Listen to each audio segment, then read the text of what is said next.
gang. Here's to nights that turn into mornings and friends that turn into family. Cheers! Happy birthday to you.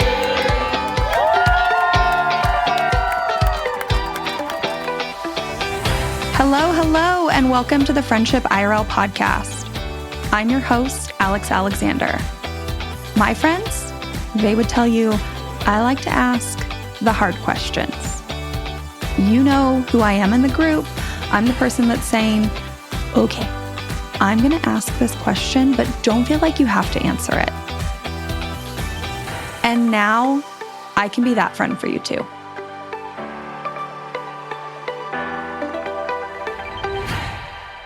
Have you heard of the term learned loneliness? This isn't a term I had heard of until recently.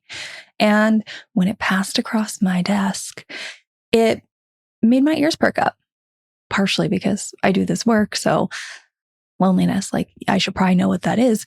But I also just had this spidey feeling that maybe this is something that I should be thinking about.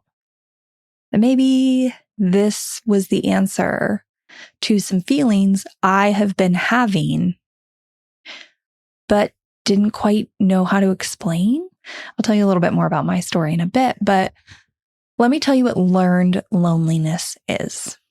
Basically, it's this idea that our new normal has become feeling lonely. We've adjusted our comfort level so that when our social tank is on E, that feels normal. And I wouldn't say that loneliness is comfortable. In fact, my own experience of loneliness is quite uncomfortable. That's the whole point of loneliness. But we have gotten comfortable being uncomfortable. Like we've just adjusted to this. And it's not that we've decided that socializing is bad. It's just that our day to day, we've learned to live with an unfulfilled need. Now, this probably begs the question, what is loneliness? And I have an entire episode 27, titled, What is Loneliness? You should go listen to it, but I want to just give a brief primer on loneliness for the sake of this episode, because loneliness is our internal cues. It's similar to a hunger pain. It's something that our body should sense, and we notice it, and it is like, oh, I feel lonely. I am going to go out and be social. I'm going to call a friend. I'm going to make plans. It's kind of like collectively, if we're sticking on this hunger analogy, we are saying it is good to eat. Food is good for us. But internally, when our stomachs are grumbling, we are ignoring that cue. We're just sitting there thinking like, ugh, cooking dinner seems like a lot of work. And that's problematic. To take this even further, you'll hear way more in depth in episode 27, but there are 3 dimensions of loneliness. And I think that this is important to mention because what you might find is this learned loneliness is kind of in one dimension. Like you might be doing okay in 1 or 2 of these, but you're so low in a third that it's really impacting you. So let me tell you just really briefly what those 3 dimensions are. The first one is intimate loneliness. Close confidants or intimate partners. Feeling like we lack people to share deep mutual bonds of trust. That's one type of loneliness. The second is relational loneliness. And this is a yearning for quality friendships, companionship, and overall support. And the third dimension is collective loneliness. Now, this is that longing for people who share our sense of purpose or our interests. Maybe it's a longing for spaces that you can go to that are not your home, where you find yourself thinking, I feel comfortable here. Like there is a sense of belonging, of community, of enjoyment of those simple interactions with the people around you. And like I said, I think it's so important to point these out because I think we can be quick to look at loneliness and say, well, I have friends, and dismiss that loneliness might be our problem here. In fact, I think this is a little bit of my problem. But as I mentioned, it might be that you are incredibly low in one category or two categories or three. And that is what is giving you this sense of loneliness. Now, if we circle back to this idea of learned loneliness, I want to give you a couple stats. There is a recent study by the Pew Research Institute in 2022 that found that 35% of people feel that socializing is less important than they found it to be pre-pandemic. So again, although we know that socialization and connection are a basic human need, in fact, it is such an important need that studies show that socialization can impact your life expectancy up to 15 years. But we are ignoring our cues and saying like, feeling that way is just like not that important. So that's the first stat. The other stat is that over the last decade, the number of face-to-face socializing hours with close friends has cut in half. In 2014, people spent an average of 6.5 hours a week with close friends. In 2024, most people average 2 hours and 45 minutes a week with close friends. And of course, if you break that down, the same studies show per demographic. So I'm just going to pull a couple here. Men are down 30% in face-to-face socializing hours. Unmarried individuals are down 35%. Teenagers are down 45%, which is all to say that never in history have we spent more time alone. So we are currently living in one big ongoing social experiment. And my question is this a social experiment that we actually want to run? We are already seeing implications. You can go listen to episode 27. I talk all about the greater implications on an individual level and on a societal level when it comes to loneliness and the lack of connection. It's already pretty bad. So what happens down the line? Personally, I don't want to know that answer.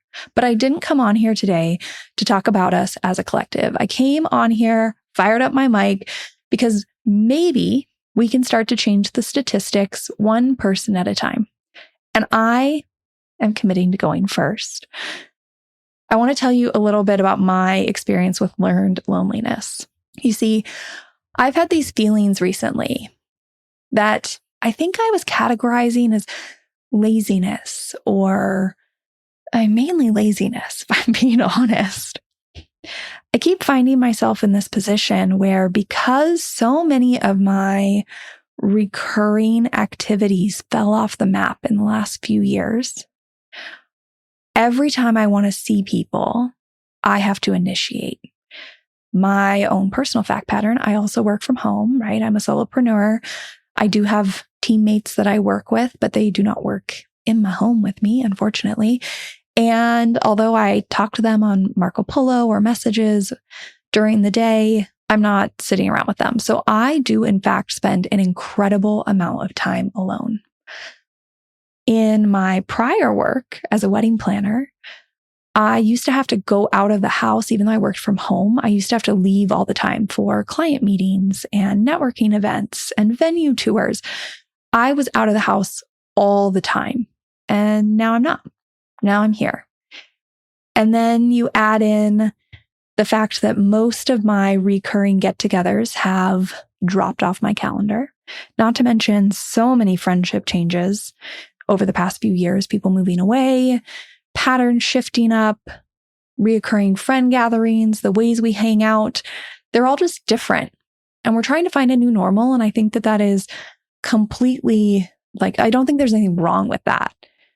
But what I'm saying is, I find myself on so many occasions realizing that I haven't made any plans, I haven't been proactive, whether it's with one-time hangouts or with recurring get-togethers. I have not been proactive. And so I find myself in this position where I would love to go hang out with people, but instead I'm scrolling, turning on the TV. And while I'm laying there doing that, I know I could get up. I could go on a walk. I talk about third places on here. I could go to a third place. I mean, I do sometimes, but more often than not, I just think I could and I don't. I could call a friend. I do these things. It's not that I don't do these things. I still am finding myself in all these moments almost like mad with how I'm using my time because I'm either working or I'm not working. And when I'm not working, I haven't been proactive. So I'm just kind of around. And again, I really convinced myself that this was just because I was lazy. And I don't think that's what it is. I think after learning about the concept of learned loneliness, I am realizing that I'm just so used to being uncomfortable and lonely that I would rather just repeat that, even though I'm unhappy. I would rather repeat that than put my energy into developing new patterns. Similar to, I don't know. I mean, I've been having these like neck problems, guys. I have headaches all the time. I have a headache issue, right? And I have been meaning to do some PT-ish exercises for a while now, and I just don't do them. And then I have more headaches. And I've really decided lately that I need to get over myself and I need to get up every day and do my PT exercises. So I've been doing that. This is similar. I could continue to be lonely and find myself in these moments where I'm mindlessly turning on the TV, even though I don't want to. I don't even want to watch anything. Or I could change my behavior, get uncomfortable, put myself out there, plan some new activities, call my friends, and that's what I need to be doing. So if you are experiencing this, you're not alone. In a lot of ways, I'm incredibly social, but something's not quite right. And it may just be that maybe I'm experiencing one of the dimensions of loneliness. I need to explore this a little bit more, and I'll definitely keep you updated. But I didn't want to wait until I have it figured out because I think that's part of the joy of this is that maybe some of us can figure it out together. Now that I've told you all about me, I have 3 more sections for us. What I think got us here. I always think that's so important because I could tell you what we can do about it. But again, there's like that extra layer of resistance because societally, we've collectively gotten ourselves into this situation. Like I want to talk about what we're going to have to overcome that isn't even just us. It's like the overall collective societal problems. So we're going to talk about the factors that led here. Then I'm going to give you some ideas of what you can do about it. And then we're going to finish with like 3 immediate steps I'm going to be taking and I hope you take to break this pattern. So let's start off. The factors that led us to so much learned loneliness. I am sure there are more than the list I'm about to give you. Most of the articles and like writing podcasts I've found about this only talk really about 2 of these that I'm going to mention. And I have 7, 8 here. And I want to acknowledge them because I think that's important again.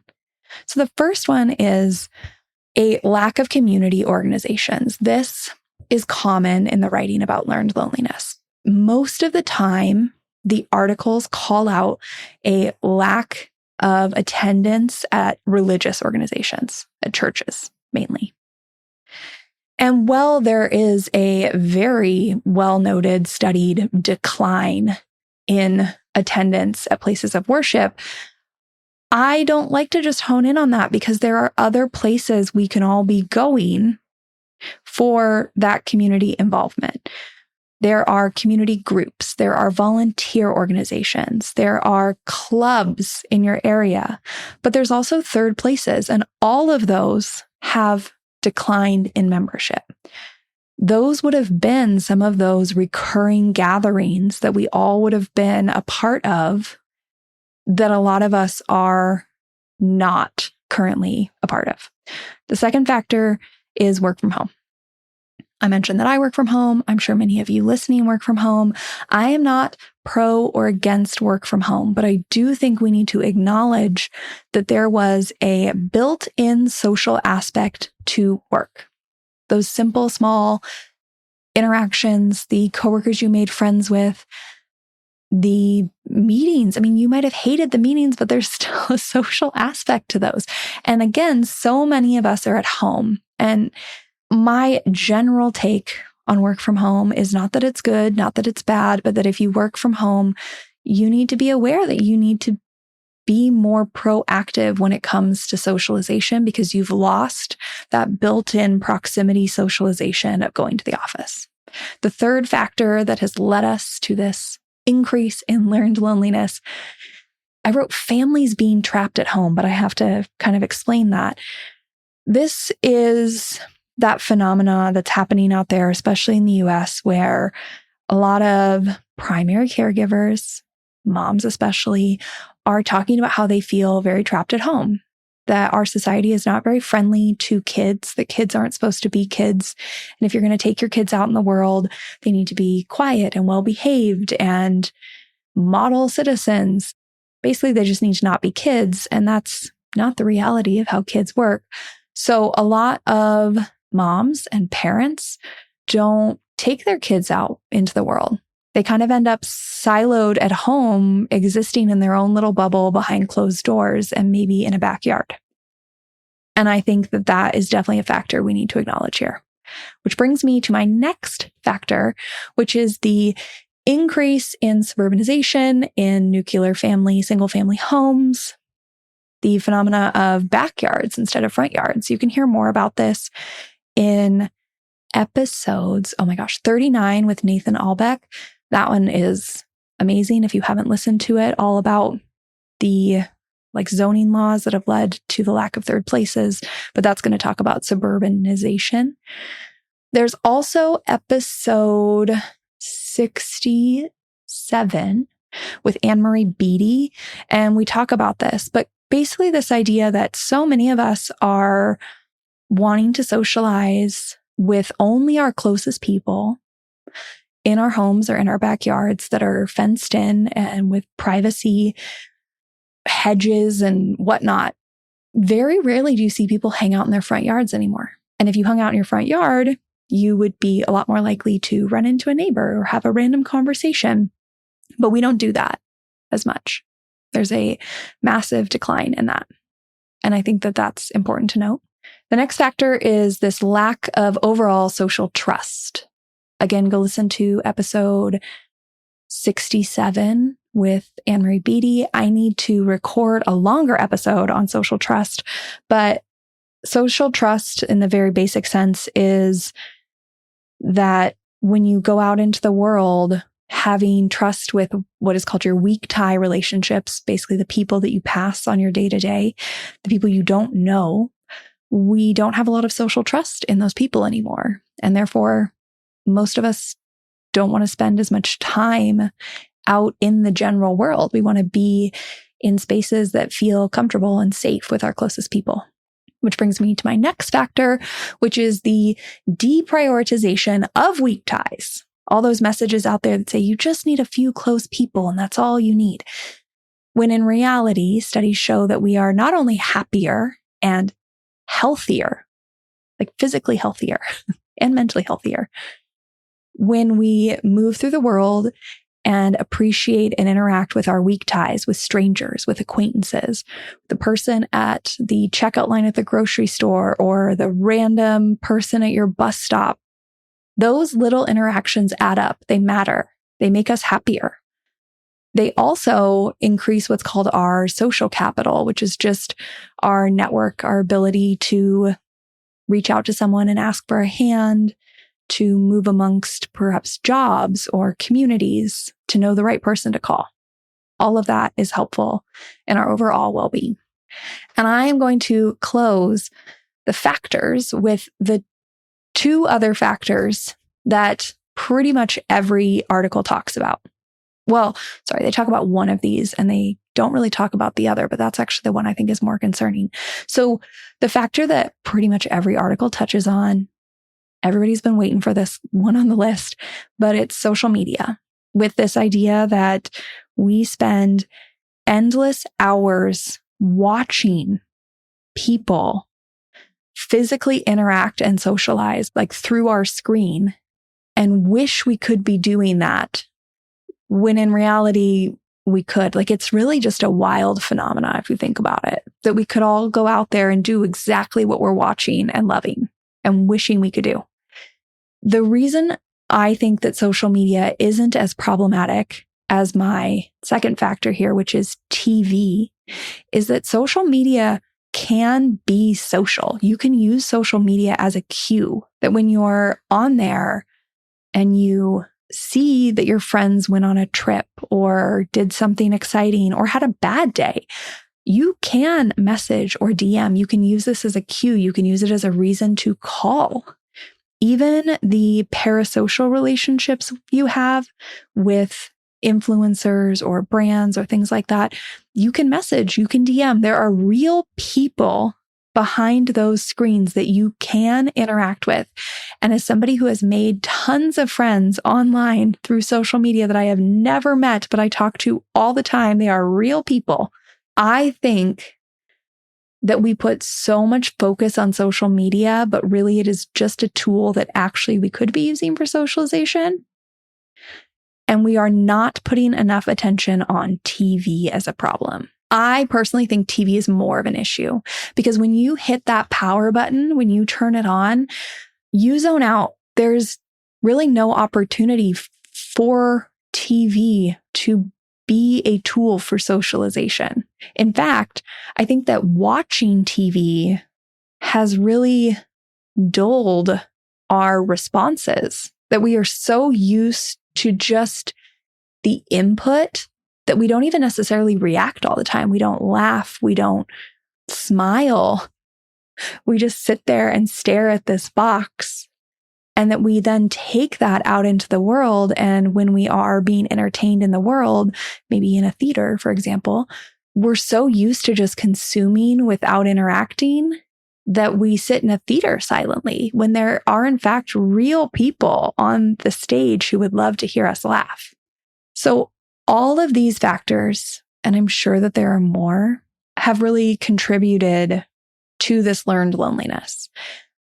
And I think those are important to point out because they are going to make taking action feel just a little bit harder. And you might think that that's you, but it's not you. We are all experiencing that extra layer, and we all have to push through these in order to make some changes. Which brings me to my next section. Learned loneliness. What can we do about it? First, we can acknowledge that making a change is work, that we have to commit some of our time and our energy and our attention to this, but that not feeling this way anymore is worth it. I think that's like really sitting down. Like, I need to sit down with myself, similar to the headaches and the PT, and be like, I don't want to feel this way anymore. And therefore, I need to put energy into changing my patterns until they feel so normal that this can be more passive, but it's going to have to be pretty mindful. I'm going to have to do the work up front. The next thing we can do about it is take stock of our situation. This is going to look a little bit different to everybody. We all have different responsibilities, seasons of life. Perhaps, we all live in different places where some of those factors that I mentioned are more prevalent or less prevalent. Maybe you do have a really strong sense of community. You feel very comfortable with your weak ties. Maybe you don't watch TV. Like, everybody's pattern is going to be different. But taking stock of your unique situation and the barriers that you have to overcome. So, for example, I mentioned I work from home, right?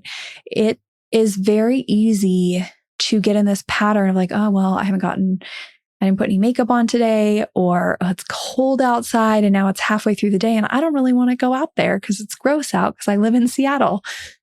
And realizing that that's part of my situation to push past. And I need to be mindful of that and either put in a little more energy or effort to motivate myself to get out the door, Or maybe I need to do something like tell myself that I'm going to get up and get dressed every day. Or maybe the first thing I do every day is walk out my door and just walk 3 blocks around my neighborhood. I haven't decided yet, but taking stock of your situation is really going to help you design what you're going to do. The next thing we can do is stop with the all or nothing. I got so many episodes about this. Go listen to them. We need to stop saying that we're going to wait for the perfect time in life or the perfect friends or the perfect group. Because if we wait for the perfect thing, we will never put ourselves out there. As adults, one of the biggest barriers to overcome when it comes to friendship, I think, is this idea that, we were younger and you lived in the same community with similar life patterns. You were all the same age. You went to the same school where you were maybe on the same sports team. Like we had so much similarity that we could really have this vision of what our perfect friends or our perfect group looked like because they all looked like us. And in my personal experience, some of the best social situations are actually with like the unlikely people or the unlikely crowds. With the friends that when somebody finds out that we're friends, they're like, wow, I never would have expected that. It's like, yeah, because this is some super niche part of me that I haven't maybe even told most people about, but she gets it. And that's why this friendship is delightful.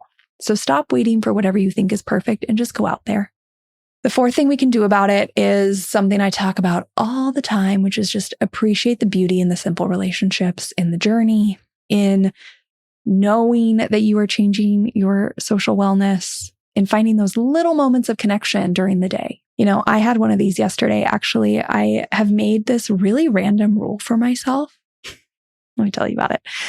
Every time I go to my most common grocery store, I have kind of like 2 or 3 checkers that I've kind of deemed as like my go-tos. And I always go in their line.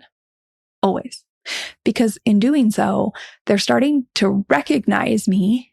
And we actually have a nice conversation. Like this older lady and I yesterday, we were hitting it off. She was talking about how she is going to go back to grad school. She's in her 60s.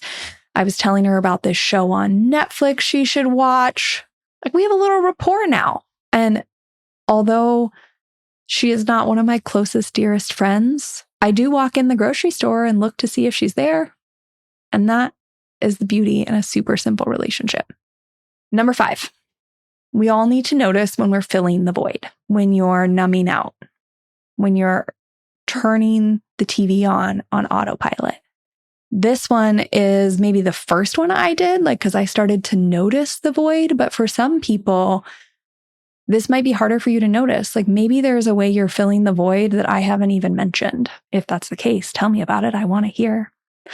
But notice the places where you're filling the void, where you're wishing you were going out into the world or you were socializing or you could call a friend. And then when you convince yourself out of doing the thing you want to do, or you're beating yourself up because you didn't make any plans, what are you doing instead? And just notice that, because we can't break a pattern if we don't see the pattern.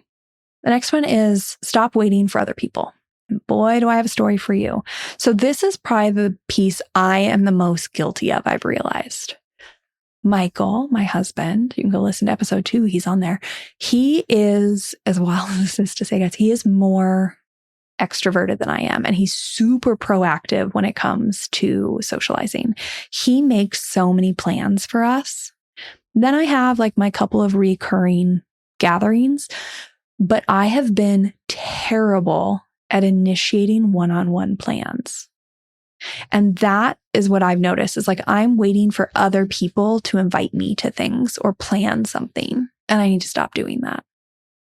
I need to do what I say and be the brave friend. And it's not to say I'm never the brave friend, but I need to figure out some sort of regular recurring get together or cadence. Like I need to break my pattern of waiting for everyone else to make it happen. I've used this excuse of like, oh, I've been working a lot. I have a lot of headaches. Like I've just made a lot of excuses. And at the end of the day, if I really look at the amount of time I spend staring at the TV, there's no reason I couldn't be filling that time with something that makes me happier. And the final thing we can do about it is get off the screens. Turn off your TV, just the end. Turn off the TV. And I would say get off social media. I'm going to do a whole deep dive on this on my Instagram and in my newsletter. So if you don't follow me there, go give me a follow. But I really, like I said, I think social media can be a tool for socialization if we are intentional about changing our habits there.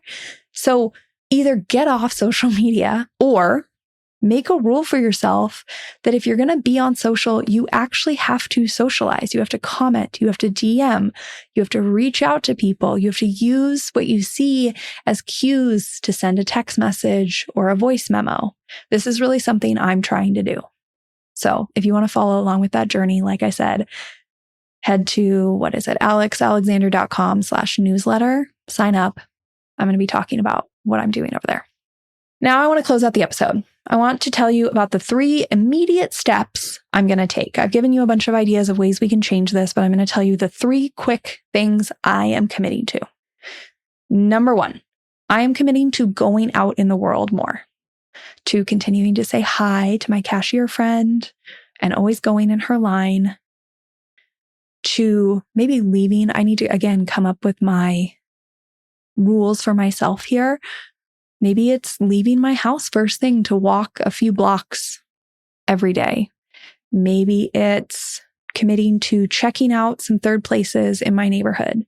Like, I need to pick some things, but I am going to commit to going out in the world more. No more just staying in my house. Maybe it's working in a coffee shop. I haven't been doing that as much. Maybe I'll go out and do that and make a point of saying hi to people. So that's my first one.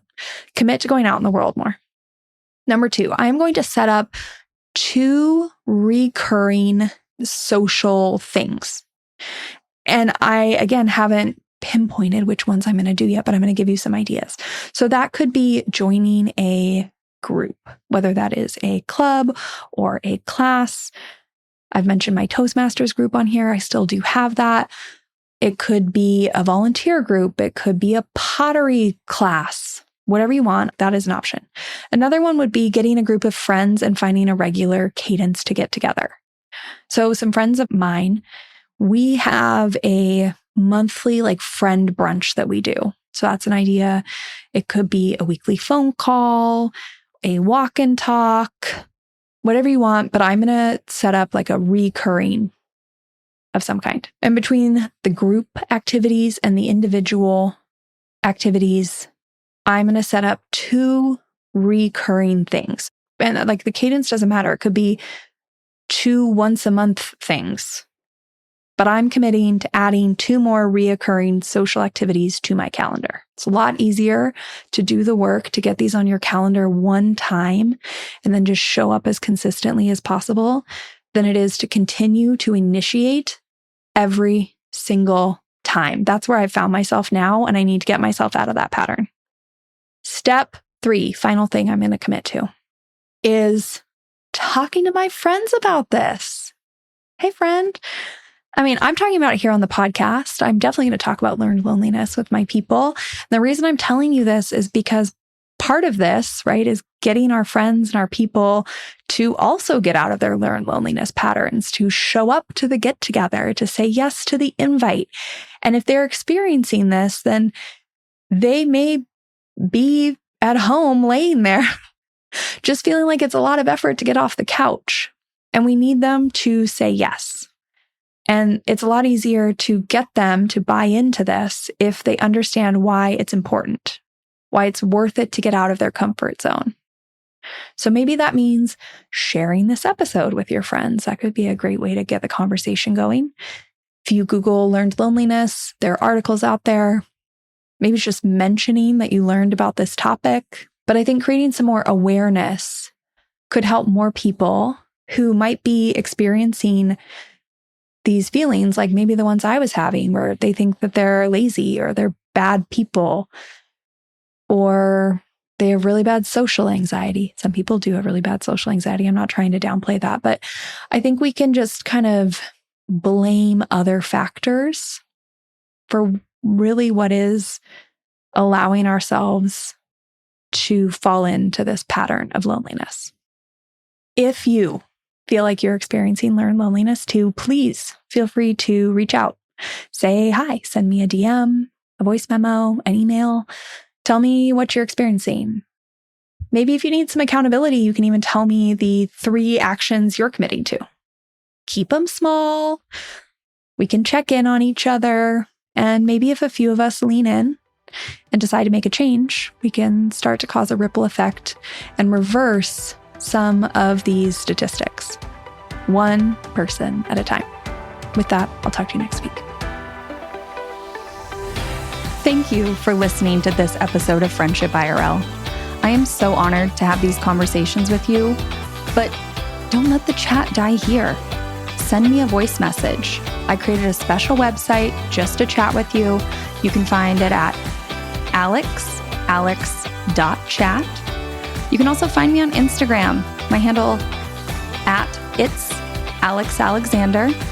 Or go ahead and leave a review wherever you prefer to listen to podcasts.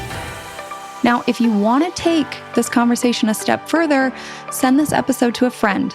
Tell them you found it interesting and use what we just talked about as a conversation starter the next time you and your friend hang out. No need for a teary goodbye. I'll be back with a new episode next week.